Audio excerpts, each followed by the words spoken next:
네, 성경 정독반입니다. 욥기 38장 31절부터 읽어 나가겠습니다.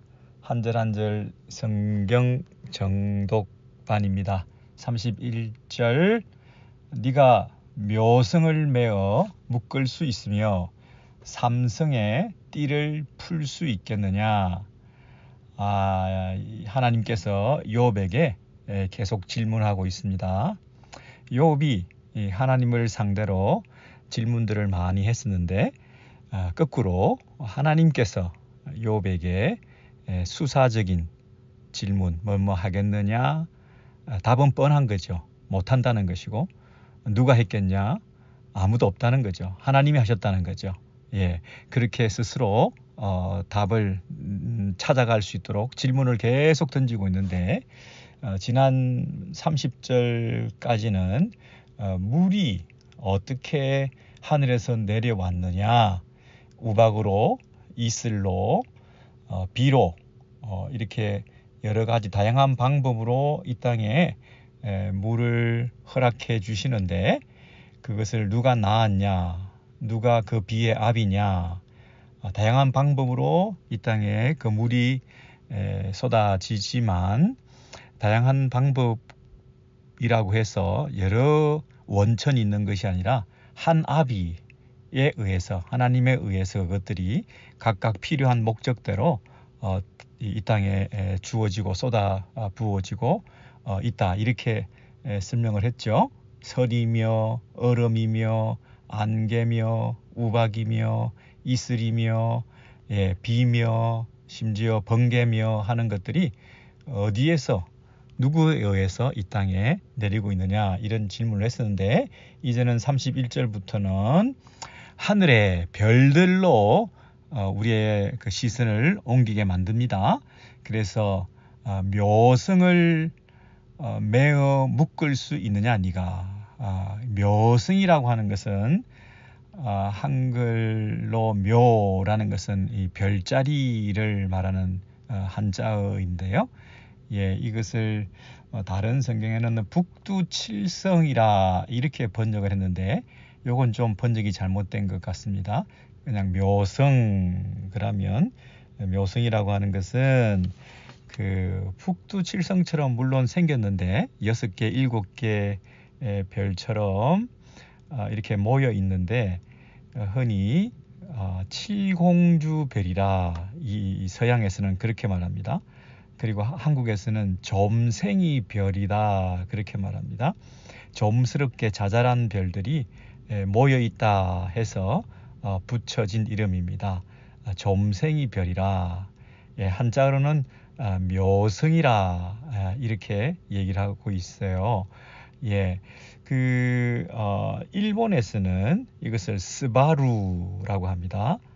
한자어로는 묘성, 그리고 서양에서는 이 칠공주별, 그렇게 말하기도 하고, 또 영어로 번역하면 플레이아데스 성단, 플레이아데스의 그 별의 무리다, 이렇게 말합니다. 그 북두칠성처럼 7개, 6개 이렇게 별들이 자잘하게 붙어 있는 그 별자리를 향해서 우리가 이런 이름을, 별의 무리를 향해서 얘기하는데, 일본에서는 이것을 스바루라고 합니다. 스바루. 일본 자동차 브랜드 네임 중에서 스바루 있죠. 그 스바루의 이 그림 모양 있죠. 그 자동차에 붙어 있는 그 별들, 거기는 6개의 별들이 있습니다. 6개의 별들이 빛나는 그런 모양으로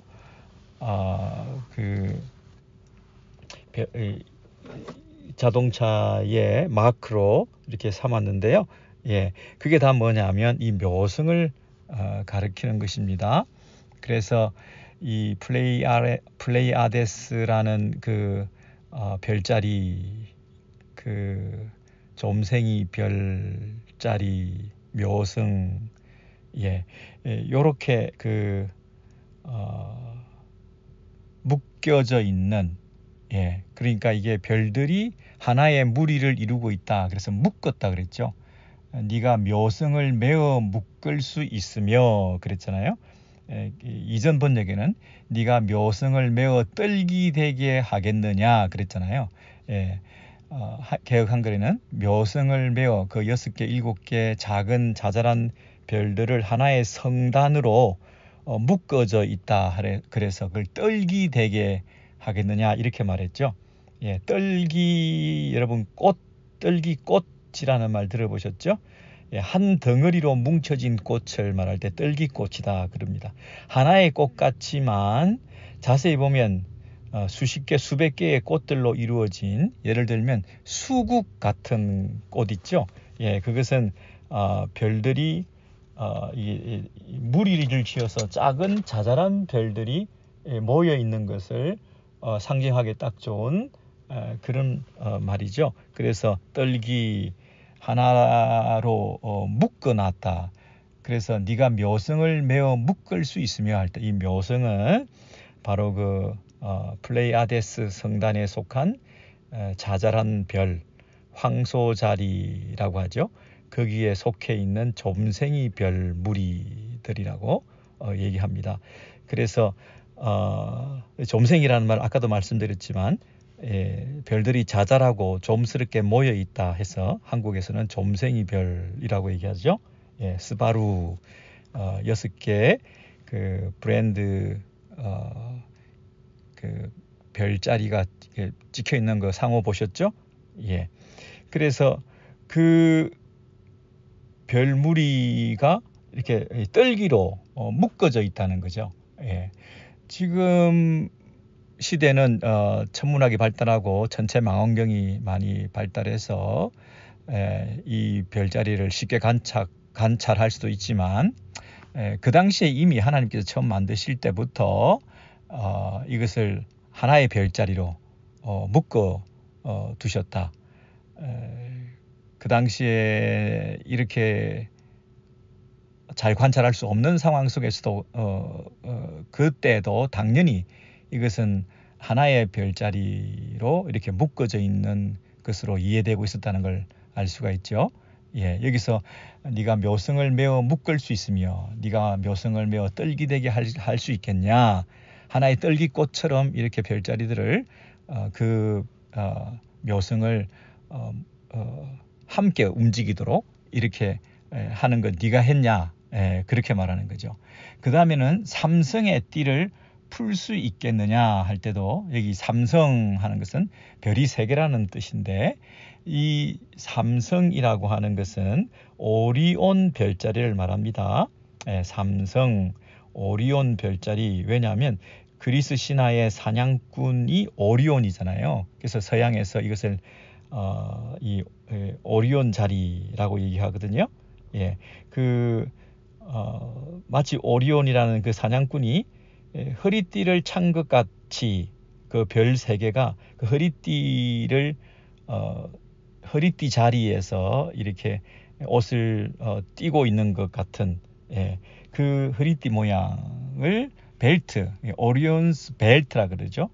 오리온 별자리의 그 벨트처럼 그 띠를 띠고 있는 것 같은 그래서 그 띠가 메어지기도 하고 또 그 띠가 사라지기도 하잖아요. 해가 지고 달이 뜨고 별이 뜨고 별이 지고 낮이 되고 밤이 되고 사라졌다가 다시 띄고 나타나기도 하고 다시 별이 사라지면서 허리띠를 풀기도 하고 없어지기도 하고 이렇게 지평선 너머에서 이 별이 뜨오르는 그 상황을 묘사하면서 32절에서는 이렇게 말하죠. 너는 별자리들을 각각 제때에 이끌어낼 수 있으며, 그죠? 저기 너머에서 때가 되어서 제때에 어떤 일정한 패턴이 있다는 얘기이기도 하죠. 일정한 규칙이 있기도 하다는 얘기죠. 일정한 원리에 의해서 움직이고 있다. 제때에 각각 자기의 때에 그것을 이끌어낼 수 있으며 지평선에서 저 멀리서 별들을 각각 하나하나 차례차례 그 떠오르게 만들 수 있는 그 누가 하느냐는 거죠. 그 패턴을 정하신 분도 하나님이시다. 네가 그걸 정해놓은 게 아니다. 그게 때에 따라서 올라오도록 그렇게 정해놓은 것은 하나님이 하신 것이다. 그런 얘기를 하고 있습니다. 수많은 별들이 이 집합체로 모여있는 그 성단을 이루고 있는, 예를 들면 플레이아데스 성단, 묘성, 점생이 별, 그런 것도 있고, 또 삼성, 오리온 그 벨트처럼 별자리가 모여서 있다가 띠를 풀고 또 없어지기도 하고 다시 나타나기도 하고 하는 이 모든 것들, 그것을 각각 제때에 그 별들이 자기 자리를 찾도록 하는 것이 누가 하는 거냐는 그것을 말하는 거죠. 32절 하반절에는 북두성을 각각 다른 별들에게로 이끌어 갈 수 있겠느냐. 여기서는 북두성이라고 얘기를 했습니다. 그럼 북두성이라고 하는 것은 북두칠성을 말할 수 있습니다. 북두칠성, 이것은 큰 곰자리, 작은 곰자리, 대웅자, 소웅자라는 그 별자리 아시죠? 여러분, 북두성, 이 두자라고 하는 것은 말두자죠. 한 말, 두 말 할 때. 이것은 그 용량을 말하는 단위이기도 하고, 또는 그것을 술을 뜨거나 곡물을 뜰 때 그 용기를 말하기도 합니다. 그러니까 말두, 이 두라고 하는 것은 한 말, 두 말 용량이기도 하지만 그 두라고 하는 것은 한 말, 두 말을 뜨는 용기, 한 대, 두 대 할 때 그것이 용량이기도 하지만 그 대가 되기도 하잖아요. 그 용기를 말하기도 하잖아요. 그러니까 여기서는 그 두라는 말은 국자 모양, 국자 모양으로 생긴 용기, 빅디펄이라고 그러죠. 빅디펄, 큰 국자. 북두칠성이 이게 뜰 수 있는 국자 모양을 하고 있다 그래서 북두 국자의 모양의 7가지 별이다. 북두칠성 그러잖아요. 근데 그 북두칠성이 그 더 큰 그림으로는 곰자리입니다. 큰 곰자리, 큰 곰자리에 속해 있는 것이 북두칠성이거든요. 그 북두성을 포함하는 큰 곰자리에서 저기 또 멀리 보면 소웅좌 있습니다. 작은 곰자리. 그래서 그 북두칠성의 그 국자 손잡이 부근에서 직선으로 쭉 끄면 거기가 북극성입니다. 북극성. 그렇게 해서 이제 이 북두칠성을 먼저 찾으면 거기서부터 북극성도 찾을 수가 있고, 또 거기에 부속되는 속해 있는 다른 별자리도 같이 움직이는 거기 때문에 여기서 말하는 북두성을 다른 별들에게로 이끌어 갈 수 있느냐, 그 이전 한글 개역 한글 번역이 더 좋습니다. 북두성과 그 속한 별들을 인도하겠느냐, 그 북두성과 거기에 속해 있는 함께 움직이는 그 별들을 네가 인도해내고 이끌어낼 수 있기라도 한단 말이냐, 네가 그걸 한단 말이냐, 이런 뜻이죠. 그래서 지금 그 32절까지 그 별들에 관한 얘기를 하고 있는데, 이제 결론적으로 33절에서 이렇게 말합니다. 네가 하늘의 궤도를 아느냐. 하늘의 이 궤도는 좀 어역이 많이 되는데, 원래는 하늘의 원칙, 법칙, 법도, 하늘의 어떤 그 규칙, 하늘의 법도, 이렇게 번역하는 게 낫겠어요. 하늘의 그 궤도, 하늘에서 있는 어떤 그 천상의 원리, 그것을 네가 아느냐. 하늘이 어떻게 운행되고 하늘에서 어떤 원리로 천상의 법칙들이 돌아가고 있는지를 네가 아느냐. 별들의 궤도가 일정한 패턴을 유지하도록 하신 것.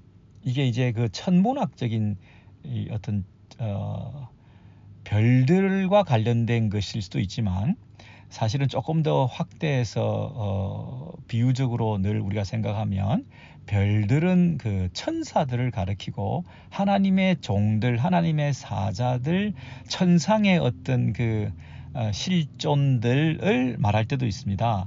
그러니까 그 하늘에서 움직이는 하늘에서 하나님의 뜻이 이루어지는 것처럼 땅에서도 이루어지다 하는 그 큰 그 그림 있잖아요.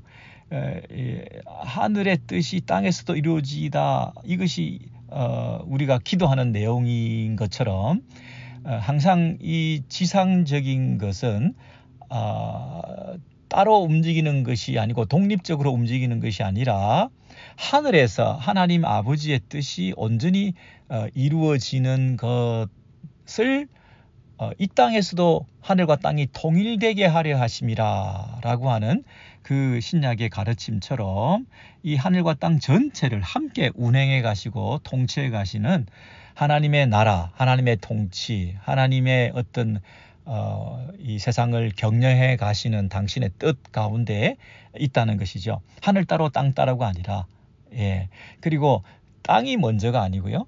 예. 지상적인 것보다는 하늘의 끝, 하늘에서 하나님의 뜻이 하나님의 별들에 의해서 하나님의 아들들, 하나님의 천사들, 하나님께 수종드는 자들을 통해서 운행되고 이루어져 가는 그 원리가 이 땅에서도 실현되고 더 확대되고 하는 그 어떤 원리로 이 하늘과 땅이 함께 가고 있다는 것을 우리가 늘 기도해야 되는 것이고, 그 기도가 주기도문에 나와 있는 그 기도죠. 예. 그래서 우리는 기도할 때 그냥 내 소원을 아뢰고 이 땅에서 잘 되기를 원하고 내 문제가 해결되기를 원하고 이런 기도의 스케일을 좀 뛰어넘어서 항상 하늘의 뜻이 이 땅에서도 이루어지기를 원하고 하나님의 뜻이 내게도 실현되기를 원하나이다. 예? 그런 어떤 그 굉장히 넓고 큰 관점에서 우리가 기도할 수 있어야 되지 않겠습니까? 예를 들면 그 38장 쭉 앞에 가보시면 7절에 이런 말씀이 있죠. 38장 7절이 맞을 거요? 네, 38장 7절입니다. 그때에 새벽별들이 기뻐 노래하며 하나님의 아들들이 다 기뻐 소리를 질렀느니라 그랬잖아요. 여기서 병행법이죠. A와 B가 같은 노래를 하고 있는데 새벽별이 기뻐 노래하며 하고 같은 게 뭐냐면 하나님의 아들들이 기뻐 소리를 질렀다. 똑같은 거잖아요. 그러니까 하나님의 아들들이라고 하는 것은 그 위에 새벽별들의 어떤 그 의미를 비유적으로 하나님의 천사들, 하나님의 수종드는 자들, 천상의 이성적인 존재들, 그들이 새벽별로 묘사되고 있지 않습니까? 그러니까 단순히 그 하늘의 어떤 그 천문학적인 관측 차원에서 그 별들을 우리가 보기도 하고 설명하기도 하지만 항상 그 비유적으로 이것은 하나님의 천사들, 하늘에서 하나님의 뜻이 이루어지는데 동원되고 또 하나님의 대리자로서 하나님의 일을 하는데 수종드는 자들의 개념으로 우리가 또 설명할 수도 있어야 되거든요.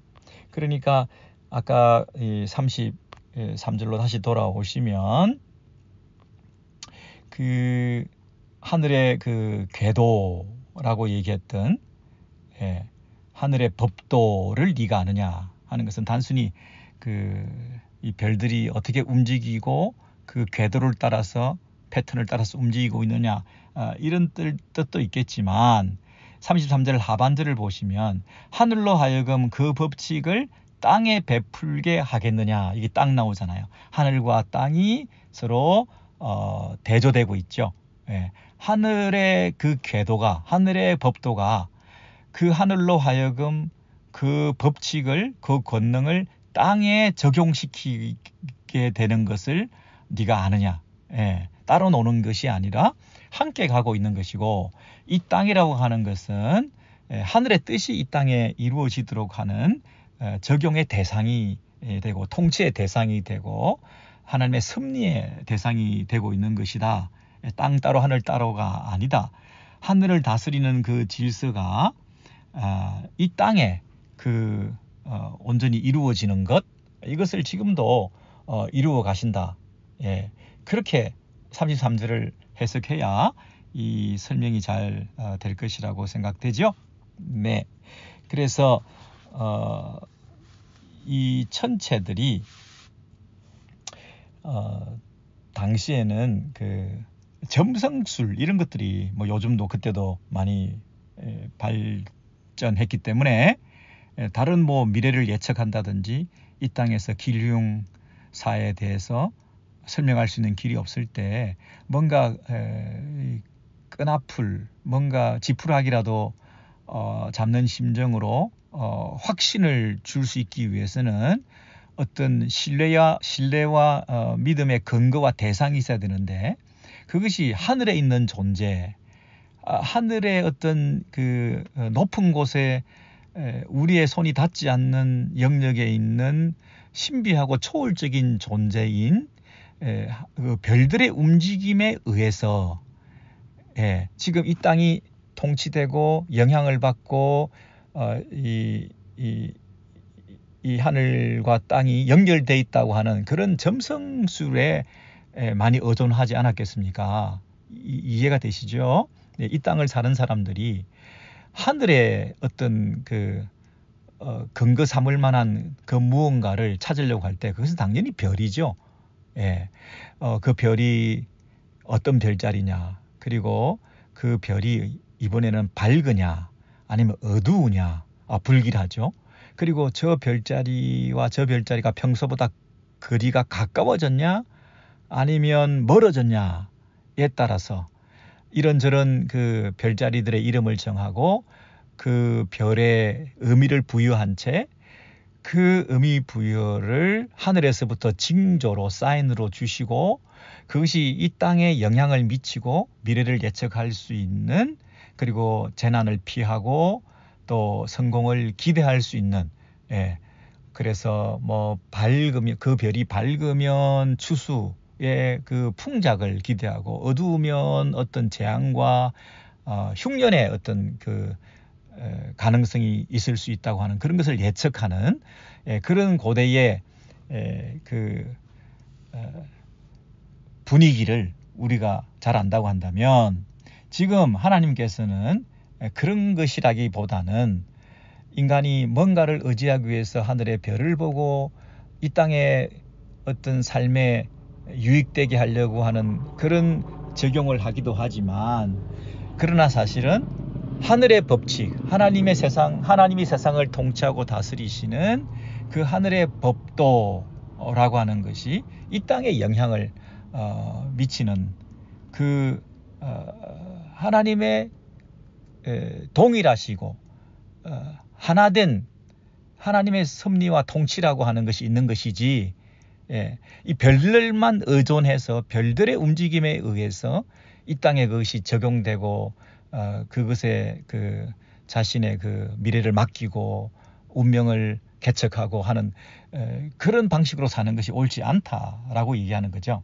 네가 하늘의 법도를 아느냐, 그리고 그 하늘로 하나님께서 다스리고 통치하시는 그 원리와 법도를 이 땅에 적용시키고 시행하고 통치하고 베푸시는 그 하나님의 원리를, 하나님의 어떤 손길을 네가 느끼냐, 그 하늘과 땅이 통일되어 지금도 다스리시는 하나님의 그 통치를 네가 아느냐, 하늘의 원리 땅의 원리에 대해서 네가 아느냐, 이렇게 묻고 있다, 이렇게 우리가 설명해야죠.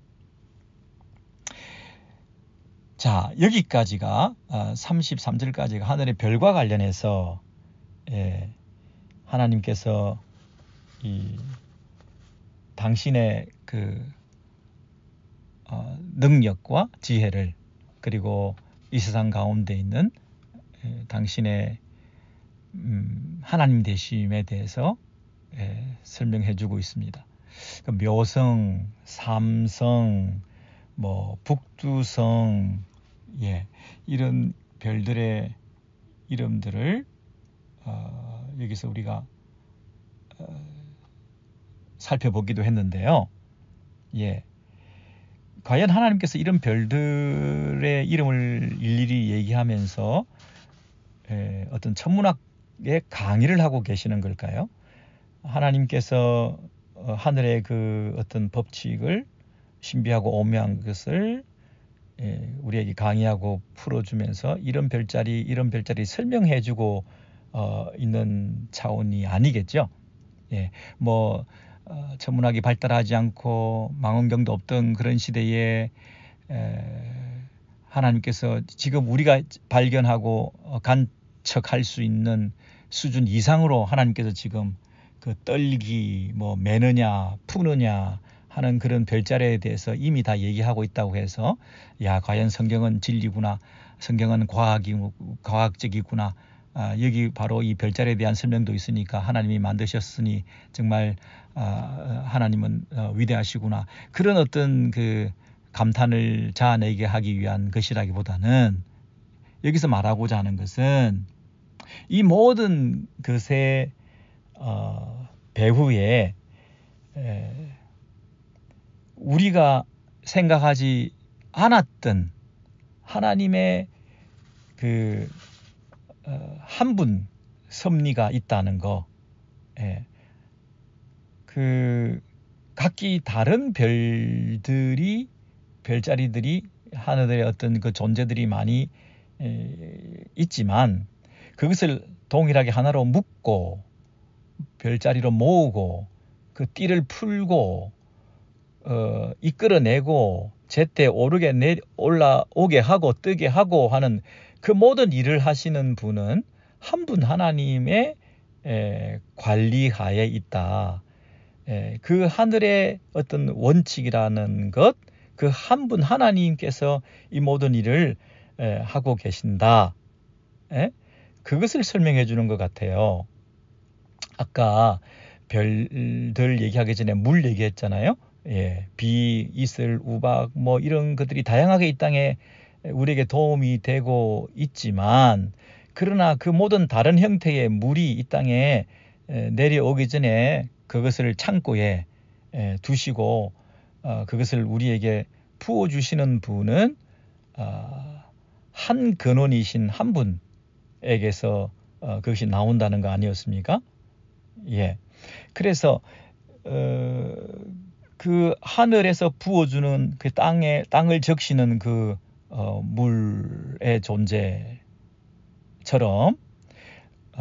하늘의 그 천상의 어떤 원리가 이 땅에 실현되고 적용되는 그 하나님의 섭리와 통치가 한 분에 의해서 지금도 일어나고 있다는 것을 알려주고자 하는 거죠. 이때 욥은 무릎을 쳐야죠. 아, 그렇구나. 예, 그렇구나. 자기 욥은 지금 천상에서 일어난 일들을 모르고 있잖아요. 욥기 1장 2장에서 하나님과 그 천사들, 하나님과 그 별들, 하나님의 아들들이 천상에서 언론하고, 또 왜 욥에게 이런 재앙과 문제들이 생기게 되었는지에 대해서 그 천상 회의에서 하늘의 어떤 그 원리와 다스림의 방식에 대해서 욥은 함께 언론한 적이 없죠. 욥과 상관없이 일어난 일들이 하늘에서 있었던 거죠. 그것이 땅에, 지상에 욥에게 이 적용되고 이루어지고 있다는 사실에 대해서 내가 모르는 일도 있을 수 있다. 내게 일어난 일의 모든 원인을 내가 추적하고 조사하고 알아내야 되겠다고 항변하고 있는 내 모습이 틀릴 수도 있다.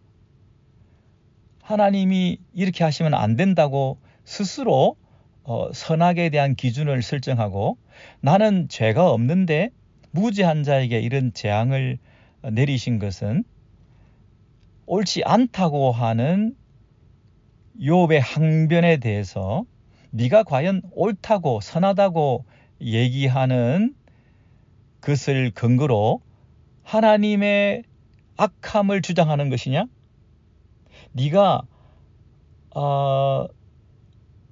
하나님이 옳지 않다, 옳다, 선악에 대해서 가르쳐 가면서 하나님에게 항변하고 있다는 것이 과연 옳은 일이냐?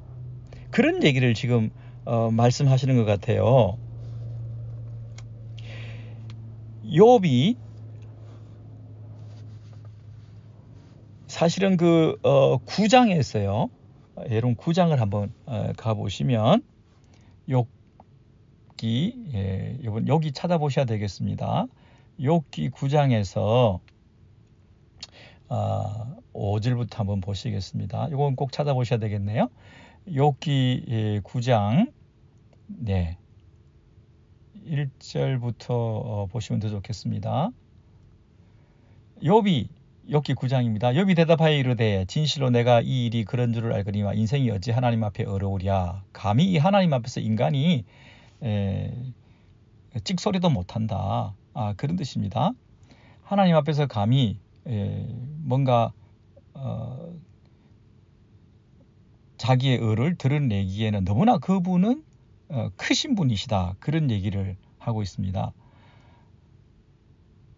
사람이 하나님께 변론하기를 좋아할지라도 첫마디에 한마디도 대답하지 못하리라.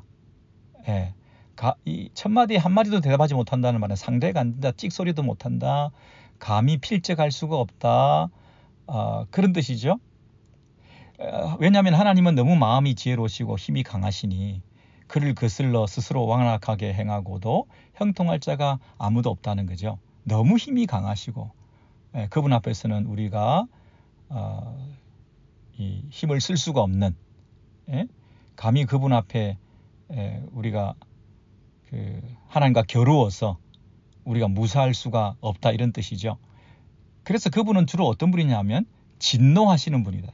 그분의 진노하심으로 산을 무너뜨리시며, 그분은 우리에게 막 땅을 움직이고 기둥들을 흔들고 6절, 땅과 기둥들, 이 천체, 이 세상의 어떤 기둥, 이 세상을 떠받들고 있는 이 천지의 어떤 이 기본, 이 중심, 이 근간을 막 흔들어 대시는 분이시라는 거예요. 그래서 이분은 때로는 그가 해를 명령하여 뜨지 못하게 하시며 별들을 가두시도다. 이렇게 그분의 어떤 공포의 통치라 그럴까요? 그분의 어떤 진노와 심판의 어떤 이 화살을 쏘아대는 그분 앞에서는 우리가 꼼짝도 못하고 당할 수밖에 없다, 이런 뜻으로 얘기를 했죠. 8절에 보시면 그가 홀로 하늘을 펴시며 바다 물결을 밟으시며, 그분이 혼자 온 세상을 다 다스리시고 이 파도를 밟으시고 이 세상을 주관하시고, 이분이 그냥 혼자서 모든 걸 다 하시는 이런 어떤 강압적인 통치를 하시는 와중에 9절에 이런 말씀을 하시는 거예요. 북두성과 삼성과 묘성과 남방의 밀실을 만드셨으며 그랬죠.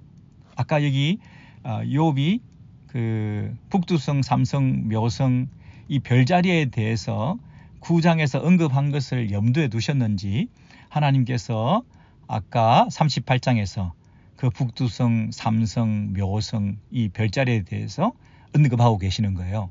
근데 욥은 어떤 문맥에서 이 얘기를 하느냐면, 하나님이 억압하시고 하나님은 가장 강하시고 하나님은 진노와 심판을 통해서 그분 앞에서 우리는 꼼짝도 못하는, 인간이 감히 그분 앞에서 상대가 되지 않는다고 하는 차원에서 그분은 이 별들을 다 만드셨다, 창조하셨다. 북두성과 삼성과 묘성과 남방의 밀실을 만드셨으며 그랬잖아요. 그 만드신 능력, 만드신 창조주의 그 스케일, 그 만드신 그분의 놀라운 파워, 그분의 엄청난 어떤 지혜, 이런 데 대해서 우리가 압도될 수밖에 없는 것에 대해서 10절에서 이렇게 얘기하죠. 청량할 수 없는 큰 일을, 셀 수 없는 일을 행하셨다는 거예요. 그분의 그 창조주의 그 위대하심을 욥은 이렇게 노래하고 있어요. 그 사실을 인정하고 있다고요. 욥이 창조주를 인정하지 않는 게 아닙니다. 너무 인정해서 탈일 정도로 이 청량할 수 없는 큰 일을, 셀 수 없는 기이한 일을 그분은 행하셨다. 그 중에 이 별들을 세상에 이 땅에서 찾아갈 수도 없고 손이 닿지도 않는 저 하늘에 저 엄청난 그 별자리들을 모아놓기도 하고 이렇게 우리가 멀리 볼 때 관측할 수 있는 그 별들을 다 만드신 분이시다 하는 면에서 이 욥이 하는 말 속에 이 별자리들이 등장하고 있죠. 11절입니다. 그가 내 앞으로 지나시나 내가 보지 못하며 그가 내 앞에서 움직이시나 내가 깨닫지 못하느니라. 이건 무슨 말이라고 그랬습니까? 너무나 크시고 너무나 불예측성의 대상이고 너무나 내가 탐지할 수 없고 내가 너무나 느끼지도 못하는 너무나 강력하긴 하지만 나와는 상관이 없는 심지어 내가 그분의 개입을 알 수가 없는 내가 부르짖어도 내가 보지 못하고 그가 내 앞을 지나신다 해도 나는 못 볼 것이고 그가 내 앞에서 나아가시지만 내가 깨닫지 못하는 이해가 되십니까? 12절 하나님이 빼앗으시면 누가 막을 수 있으며 무엇을 하시나이까 하고 누가 물을 수 있으랴. 우리가 감히 물을 수도 없다는 거죠. 그분이 홀로 다 하시는 분이시고 이렇게 다 빼앗기고 내가 이렇게 다 재앙을 당해서 모든 것을 잃어버린 상태에서 이런 강압적인 이런 손실과 불이익과 손해와 이 망함을 절망을 경험한 상태에서 그분의 어떤 폭군적인 통치에 대해서 내가 무슨 할 말도 없다 이렇게 얘기를 하면서 13절입니다. 하나님이 진노를 돌이키지 아니하시나니 라합을 돕는 자들이 그 밑에 굴복하겠거든. 14절 하물며 내가 감히 대답하겠으며 내가 무슨 나 같은 게 감히 할 수 있는 게 아무것도 없다. 내가 무슨 한마디라도 변론하고 대꾸할 수 있는 게 있겠냐. 내가 의로울지라도 15절 대답하지 못하겠고 나를 심판하실 그에게 간구할 뿐이며 자기가 하나님 앞에 감히 간구한다 하더라도 그 간구가 내가 그 정상적인 커뮤니케이션을 할 수 있고 하나님 앞에 어떤 깊은 영적 교제를 통해서 사귐을 가지고 기도한다는 그런 차원이 아니라 그 분 앞에서 내가 당한 이런 절망의 상태에서 그분 앞에서 내가 외마디 비명을 지를 수밖에 없는 나의 형편에 대해서 살려달라, 이 절망 속에서 죽겠다, 이 절망을 멈춰달라, 차라리 죽여달라, 이렇게 할 수밖에 없는, 감히 대답할 수도 없고 더 내가 어렵다 하더라도 더 어려우신 그분 앞에서 내가 무슨 말을 할 수 있으며 그저 내가 살려달라 심판자 앞에서 내가 죽겠습니다라고 외칠 수밖에 없는 그런 정도밖에 내가 그분과의 관계가 지금 안 돼 있는 거죠. 그분과의 관계는 이렇게 참 간격이 느껴지고 정말 더 외롭게 만들고 이런 어려움 속에 더 나를 힘들게 하는 하나님의 그 통치는 너무나 거칠고 무질서하시고 그리고 내가 포착할 수도 없는, 내가 느낄 수도 없는, 나와 관계도 없는 그분 혼자서 나와 상관없이 나를 느끼지도 못하게 하고 내가 그분을 볼 수도 없는 이런 그분의 이 폭군적인 통치에 내가 치를 떨고 몸을 떨고 있는 이런 상태에서 16절입니다. 가령 내가 그를 부름으로 그가 내게 대답하실지라도 내가 막 불렀어요. 살려달라고 간구했어요. 기도했어요. 내가 그분의 이름을 불렀지만 그러나 그가 내게 대답하실지라도 내 음성을 들으셨다고는 내가 믿지 아니하리라. 너무 거리감을 느끼는 거죠. 내가 부르는 그 소리를 과연 그분이 들으셨을까? 그걸 믿을 수 없다는 거죠. 그분은 너무나 크시고 멀리 계신 분이시기 때문에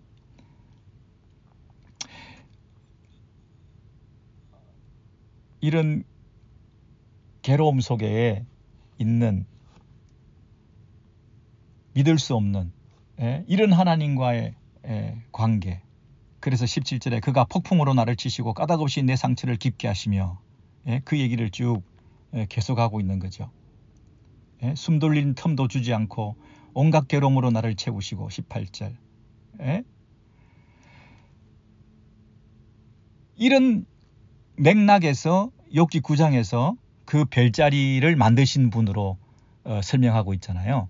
그런데 그 별자리를 만드신 강하고 위대하시고 나하고는 너무나 거리가 멀고 나하고 상대 안 해주시는 그런 능력의 하나님의 그 분위기를 하나님께서는 그 별자리 얘기를 다시 하시면서 그 별자리를 모으고 풀고 이끌고 제때제때에 차례차례로 그 별들이 떠오르게 하고 그 일을 누가 하느냐 이렇게 설명한 거잖아요.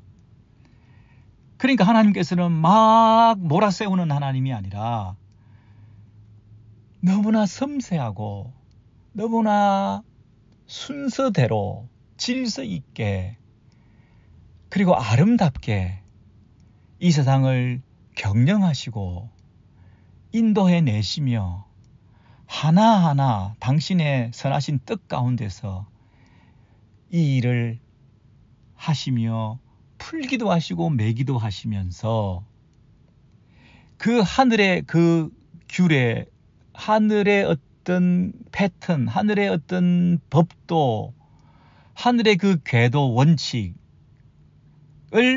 땅에 적용하시고 땅에 그것을 실현하시고 천상에서 있었던 그 아름다운 하나님의 계획 가운데 이 땅에 그 일들을 이루어 가시는 이런 맥락에서 욥기 38장은 그 별자리 얘기를 하고 있는 거잖아요. 그러니까 어떤 차이죠? 아까 욥기 9장과 욥기 38장의 그 별자리에 대한 설명의 차이는 굉장히 큰 차이를 가지고 있습니다.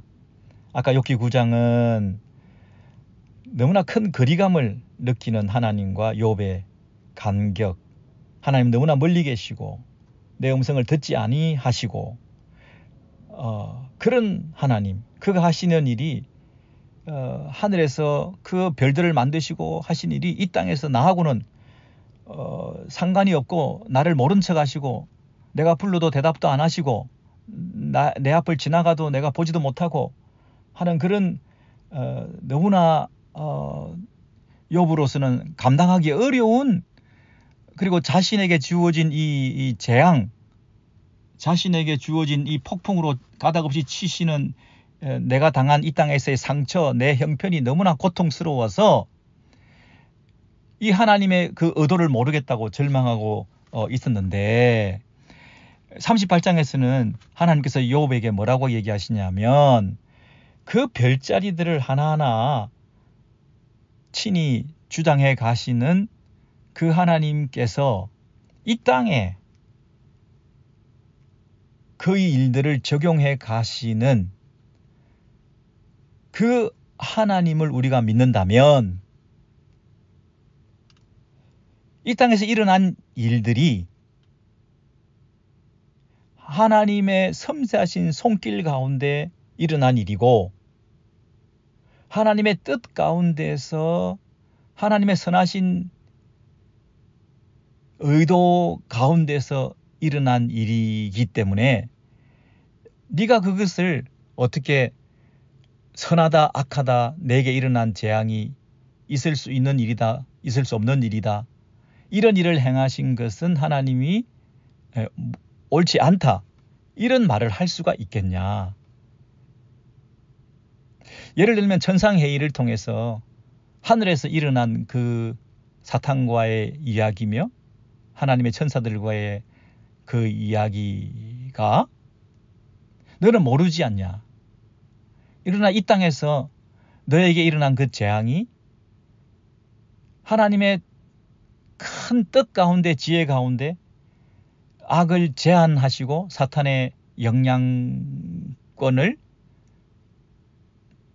한시적으로 정하시고 너의 생명은 손대지 말라 하신 하나님의 뜻 가운데서 하나님의 영광과 하나님의 그 통치가 더 잘 드러나게 하기 위한 의도로 하나님께서 허락하신 일일 수 있는 것인데, 네가 하나님이 나에게 이런 일을 허락하신 것은 하나님은 옳지 않다. 하나님에게 선악을 가르쳐 가면서 이 하나님에게 어떤 게 이런 일을 행하실 수 없는 하나님으로 이렇게 몰아세우는 것은 네가 선을 넘은 것이다. 이런 의도로 하나님께서 이 북두 7성이며 삼성이며 묘성이며 이런 그 하늘의 그 이 궤도, 하늘의 법이 이 땅에 이루어지는 것과 관련해서 욥에게 설명을 해주는 것이죠. 여러분 이해가 되시죠? 그러니까 지혜라고 하는 것이 우리의 능력이나 우리의 지식의 한계를 인정하는 것이 지혜로운 것이다. 지으신 분, 세상을 경영하시는 우리 하나님이 계시고 그분이 어떤 경우에도 선하신 분이시다. 항상 하나님은 선하시다 하는 것을 내 환경과 상황과 관계없이 인정하는 것, 그것이 우리의 지혜로운 사람의 모습이다. 그 얘기하는 거 아닙니까? 욥은 그 인과응보의 원리를 떨쳐내긴 했죠. 욥의 친구들이 인과응보의 그 원리를 가지고 욥에게 대들었을 때 욥은 그 인과응보의 원리에 어긋나는 그 원칙에 맞지 않는 자신의 형편을 가지고 그 프레임을 깨기 위해서 노력했던 사람이죠. 반드시 이 악인이 벌을 받고 의인이 형통한다. 네가 죄가 있으니까 이런 재앙을 당하는 것이다 하는 그들의 친구들의 공격에 대해서 그 프레임을 깨면서 나는 그런 악한 죄를 짓지 않았음에도 불구하고 이런 재앙을 당하고 있다고 하는 것을 항변하면서 너희들의 그 공격에 대해서 너희들이 잘못 나를 본 것이다. 이렇게 그들을 향해서 인과응보의 원리는 깨트리기는 성공했는지 모르지만 여전히 욥은 그 인과응보 원리를 벗어나서 하나님이 일하실 때 하나님 앞에서 나는 선하다. 나는 선한 존재이기 때문에 이런 재앙을 당해서는 안 된다. 하나님은 선한 삶을 살은 나에게 왜 이런 강압적인 폭정을 행하시냐? 라고 하면서 하나님을 상대로 왜 하나님의 선하신 통치를 나에게 허락해 주지 않느냐? 하나님은 너무나 폭정을 행하신다. 라고 그 마음속에 불평하고 있었는데 하나님께서는 네가 당한 재앙과 이 그 악이라고 하는 요소가 너의 입장에서는 재앙이고 네가 제거해야 될 인생의 문제라고 하루빨리 벗어나야 될 너의 불행이라고 생각하고 이런 불행을 허락하신 하나님에 대해서 하나님이 얼마나 더 의로우시길래 나같이 어려운 사람에게 이런 공격을 주시냐라고 항변할지 모르지만 하나님께서는 너에게 그 재앙이 계속되는 것이 악한 일이요 그 재앙을 제거하는 것이 하나님의 선한 통치라고 나는 생각하지 않는다. 너에게 이런 재앙이 계속되고 그 재앙이 연속된다고 하더라도 그것이 하나님의 선한 통치다. 너에게 문제를 제거하는 것이 하나님의 선한 통치가 아니고 그것이 기쁨과 행복의 조건이 아니고 때로는 너에게 악이라고 생각하는 요소가 너의 삶을 지배한다 할지라도 그 악이라는 것을 통해서도 하나님의 선한 통치가 여전히 계속되고 있다는 것을 네가 믿어야 된다. 라고 욥을 향해서 지금까지도 하나님에 대한 믿음을 가졌지만 더 깊은 믿음으로 초대하고 계시는 거죠. 지금까지도 하나님에 대한 신뢰를 가지고 있었지만 하나님에 대한 더 깊은 신뢰를 가져야 된다는 것이죠. 지금까지도 하나님에 대한 주권 사상을 인정하고 하나님이 모든 것을 하고 계십니다. 라고 찬양했지만 더 하나님의 주권에 대한 신뢰와 믿음을 더 단단히 해야 한다는 것이요. 하나님에 대한 지식이 하나님은 어떤 분이시다 라고 하는 데 대한 이해를 많이 가지고 있었던 욥이지만 그 하나님을 아는 지식의 그 부요함을 더 풍성하게 가져야 될 것에 대해서 지금 욥을 초대하고 계시는 거죠. 여러분, 그 설명을 충분히 하나님께서는 하셨다고 생각을 하시지만 혹시라도 미진한 것에 대해서 그 38장 이하에서 이렇게 말하고 있습니다. 34절에 보시면 네가 목소리를 구름에까지 높여, 그 별들에 대한 얘기는 끝을 내고 34절부터는 네가 목소리를 구름에까지 높여 넘치는 물이 내게 덮이게 하겠느냐. 네가 목소리를 높이 내어서 구름을 향해서 비를 내리라 이렇게 말할 수 있겠냐. 네가 명령해서 구름이 비를 내리게 할 수 있겠냐. 35절에 네가 번개를 보내어 가게 하되 번개가 내게 우리가 여기 있나이다 하게 하겠느냐. 번개가 내게 대령해서 번개가 여기에 딱 욥 앞에 차렷 타고 서서 여기 대령했습니다. 갈까요? 그리고 수행했습니다. 이렇게 번개를 마음대로 오고 가게 만들고 있을 수 있느냐. 우리는 명령만 기다립니다. 네가 나가라. 그럼 나가고. 그렇게 번개를 튕기고 그렇게 네가 할 수 있느냐. 이렇게 말한 거죠. 가슴 속의 지혜는 누가 준 것이냐. 수탉에게 슬기를 준 것은 누구냐. 36절 누가 따오기에게 지혜를 주었느냐. 누가 닭에게 슬기를 주었느냐. 37절에 누가 지혜로 구름의 수를 세겠느냐. 인간이 아무리 지혜롭다도 동물보다도 우리가 지혜롭다 하더라도 오히려 동물보다 못할 수도 있고 그리고 아무리 큰 지혜를 가졌다 하더라도 이 구름의 수를 다 카운트할 수 있겠냐. 계수할 수 있겠냐. 그리고 그 하늘의 물주머니를 물병에 그 주머니를 기울여서 그 비를 이 땅에 쏟아 놓을 수 있는 존재들이 있겠냐.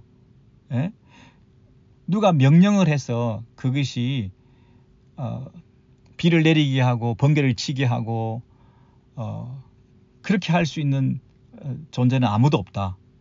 그리고 그 비가 내리면 38절에 티끌이 덩어리를 이루며 이 진흙이 이 덩어리가 되고 말라붙었던 그 땅덩어리가 이렇게 모아지기도 하고 놔두면 어떻게 됩니까? 굳어져서 붙어있게 되기도 하고 티끌로 진흙을 이루며 흙덩이로 서로 붙게 하느냐. 이 흙이 모아지기도 하고 붙어서 굳어지기도 하고 하는 이런 성질이 누가 이것을 있게 만들었느냐. 비가 내리고 말라있던 건 땅에서 이런 진흙을 만들고 견고하게 하고 무엇을 창조하고 건설하고 집을 짓고 건축하고 예술품을 만들고 이 땅에서 하고 있는 그 모든 너희들이 하고 있는 그 창조 활동, 예술 활동, 창작 활동, 건축 활동, 너희들의 문명이라고 하는 거, 바벨탑을 쌓아 올리는 그 벽돌을 만들어서 진흙을 구워서 이렇게 탑을 쌓는 그런 이 인간의 최고의 문명이라고 하는 거, 이런 것들을 그 기원과 원천이 어디로부터 오는 것이냐. 비가 내리고 물이 있고 습기가 있고 그걸 통해서 이 땅에 생명이 오고 할 텐데, 농사도 짓고 인간의 문명도 발달하고 강유역을 통해서 인간이 고대 문명이 발달하기도 하고 하는 이런 모든 이 땅에서의 그 풍요로운 삶의 원천이 네가 명령해서 구름을 향해서 비를 내리라 해서 그게 이루어지냐. 비가 안 온다고 해서, 어려운 일이 있다고 해서 그 어려운 일 앞에서 비를 달라고 부르짖고 소리 지른다고 해서 비가 오더냐, 그 얘기죠. 인간의 모든 삶과 기본적인 생활과 창조 활동과 이 땅에서의 모든 생존에 걸린 모든 문제들이 하늘로부터 주어지는 것이다. 네가 간구하고 부르짖고 찾고, 네가 어려울 때 항변하고 위를 향해서 손가락질하고, 그렇게 해서 소위 기도라고 하는 것, 간구라고 하는 것도 너희들이 할 수 있지만, 그 간구가 네가 어려울 때마다 문제를 해결해 달라고 하는 그 간구와 명령으로 이 땅에서 너의 문제를 해결하는 방식으로 욥이 네가 살아가고 있는 것 같은데, 만약에 비가 와서, 그것이 감사한 일이기도 하지만 비가 와서 모든 생활이 정상적으로 돌아가고 일상의 삶 가운데서 풍족함이 있기 때문에 찬양을 드리기도 하겠지만,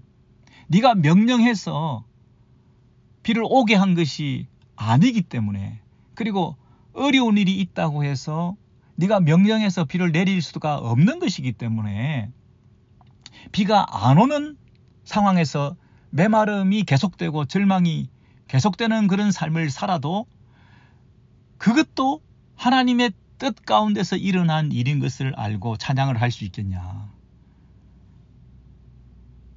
비가 와도 찬양이요, 비가 안 와도 찬양이요, 그 하나님의 주권을 인정해 낼 수 있겠냐. 지금 이 하나님께서 욥에게 네가 명령해서 문제를 해결하는 방식으로 세상을 살 수 있겠냐. 어떤 인간도 고난을 피해가면서 지속적으로 복만 추구하고 문제를 만났을 때 구름을 향해서 명령해서 비를 내리라고, 나 배고프다, 나 목마르다, 나 힘들다, 그래서 비를 내리라고 명령해서 이 땅을 적시는 방식으로 그렇게 인생을 네가 살 수 있겠냐. 네가 계속 복만 받고 네가 원하는 그 편리를 추구하고 네가 사는 일상의 삶을 매일 회복하는 것으로 그것이 삶의 풍요로움이요, 정상적인 삶이라고 생각하고 살아가는 방식으로 네가 살겠냐. 아니면 네가 지금 욥처럼 재앙을 당하고 문제가 연속적으로 발생하고 하나도 해결될 기미가 없는 상황에서 네가 명령해서 이 문제를 해결할 수 없는 너의 형편과 처지를 인정하면서 어떤 상황 속에서도 네가 할 수 있는 일이 없다는 것을 인정하고 이 모든 일을 통해서도 하나님께 찬양과 예배를 드리는 삶을 살 수 있겠냐. 바로 그 테스트를 하기 위해서 천상회의에서 있었던 그 하나님의 그 마지막 자존심으로 욥에게 이런 시험을 주시고 이런 숙제를 내주신 것인데, 그 단계로 나아가야 되지 않겠냐. 내가 기대하던 더 높은 수준의 단계로, 더 깊은 믿음의 단계로 네가 나아갈 수 있어야 되지 않겠냐. 고비를 극복하고 문제를 만났을 때 구름을 향해서 명령해서 비를 내리는 그런 방식으로 문제를 해결해 나가는 방식으로 살아가는 것만이 아니라 그 문제 자체에 대해서 하나님의 선하심을 인정할 수 있겠냐? 하나님은 항상 선하시다 하는 것을 인정할 수 있겠냐? 네 안에 있는 문제를 제거함으로 악이라고 하는, 재앙이라고 하는, 불편이라고 하는 너의 그 삶에 온전치 못하다고 네가 평가하는 너의 어떤 삶의 기준에 벗어나는 것에서 마음이 상하고 식어져 있는 그 상태로 하나님께 항변하면서 이럴 수는 없습니다, 이렇게 살 수는 없습니다 라고 네가 살겠냐? 아니면 나에게 일어난 이 모든 아픔과 재앙과 불평과 어려움들 그 자체도 하나님의 선하신 통치 안에서 일어난 일이라는 것을 인정하고 하나님께 찬양과 감사를 돌릴 수 있겠냐? 하루를 살아도 빨리 내일이라는 것이, 좋은 내일이라는 것이, 더 편한 내일이라고 하는 것이, 더 부유한 내일이라고 하는 것이, 더 건강한 내일이라고 하는 것이 내일이 오기를 기다리며 오늘을 지옥처럼 살 것이 아니라 오늘 나에게 이루어지고 있는 하나님의 선한 통치를 믿으며 오늘도 마지막 날인 것처럼 하나님을 찬양하며 이 어려움 속에서도 인내할 수 있겠냐? 하나님께서 이렇게 물으시는 것 아닙니까? 오늘 38절까지 우리가 살펴봤습니다.